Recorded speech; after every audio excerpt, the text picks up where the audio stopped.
In 435, the insurrection of the peasants into Gaul became threatening for Roman domination.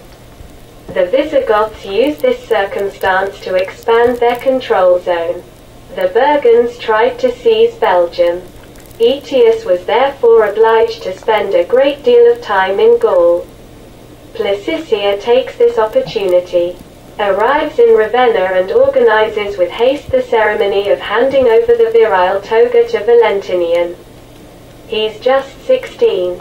This continues with the betrothal of Valentinian with Eudoxia, the daughter of Emperor Theodosius. She's 3 years younger than her fiancé. Henceforth, Salvian might be more tranquil for the personal safety of the young emperor. During his service as an officer of the Imperial Guard, he became acquainted with the life of the court and discussed several times with Valentinian, who had almost fraternal feelings for him. No one is always aware that they are, in fact, parents. Salvian had plenty of time to think and analyze the situation. After Margum's peace, it had become common to hear that the 5 major powers of the world were the Eastern Empire, the Western Empire, the Attila North Empire, Persia and the Chinese Empire. Yet almost nobody knew, except very rare observers and travelers attentive or informed like Salvian, that China was governed by the Tabgach and that there existed the powerful state of the Jugeans. Salvian's dream was the revival of the ancient glory and unity of the Roman Empire. He talked a great deal about ancient heroes and great emperors with Valentinian, who, too, had the same dream. The young emperor said that his children would have the legal right to enter the throne of the Roman Empire of the East, and thus the reunification of the 2 Roman empires would be quite possible. Then his children would crush all those stinking barbarians and punish the insurgent peasants. But today is the time for diplomatic efforts and tricks. It is necessary to thwart this treacherous Aetius, to find incontestable proofs of his plot with Attila in view of the creation with him of a Roman Hunnic Empire. Salvian tried to persuade the young emperor that the creation of the Romano-Hunnic Union would withdraw the empire from the crisis, and this could happen with a sharing of roles, particularly advantageous for the Romans, as the Huns only want the possession of the great steppe and the glory of the defenders of the future union. Public administrations and finances would be in the hands of the Romans. Both agreed that Aetius was very dangerous. During sincere conversations, Valentinian dreamed of settling accounts with Aetius at the first opportunity, after having proof of his criminal plans.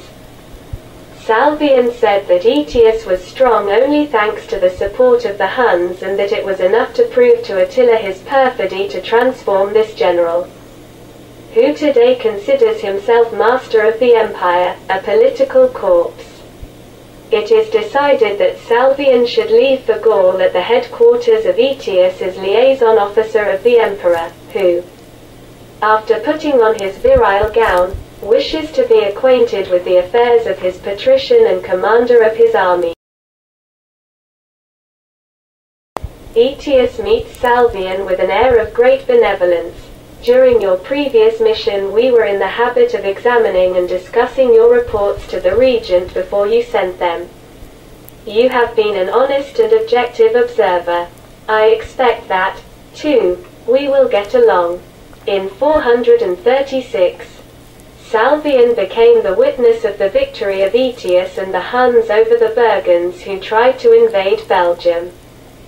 The Burgunds have lost 20,000 warriors and are obliged to accept to live in Savoy and to take an oath of fidelity to the Romans. It was an undeniable sign of the success of Attila, who now controlled all of northern Europe. During this time the army of the Visigoths of King Theodoric besieged Narbonne.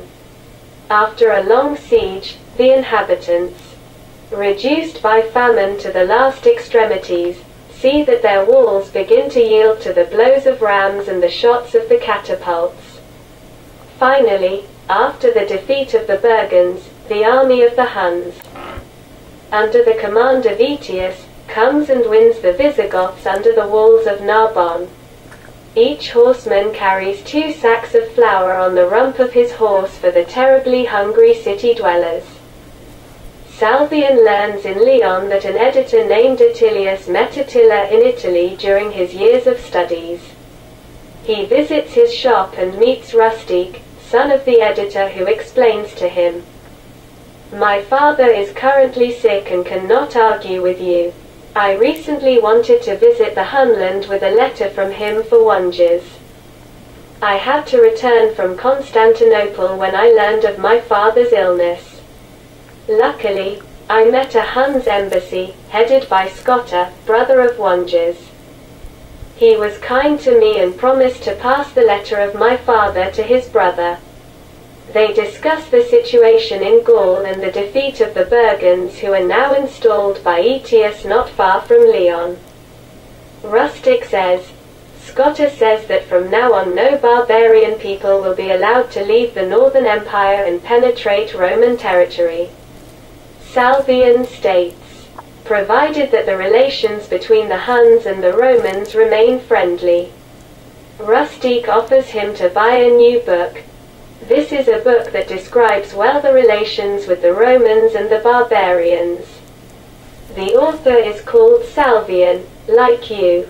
He is a priest. It is said that he is now Bishop of Marseille. Salvian opens the book in the middle and reads, "We place our hope in the Huns and the Huns place theirs in God."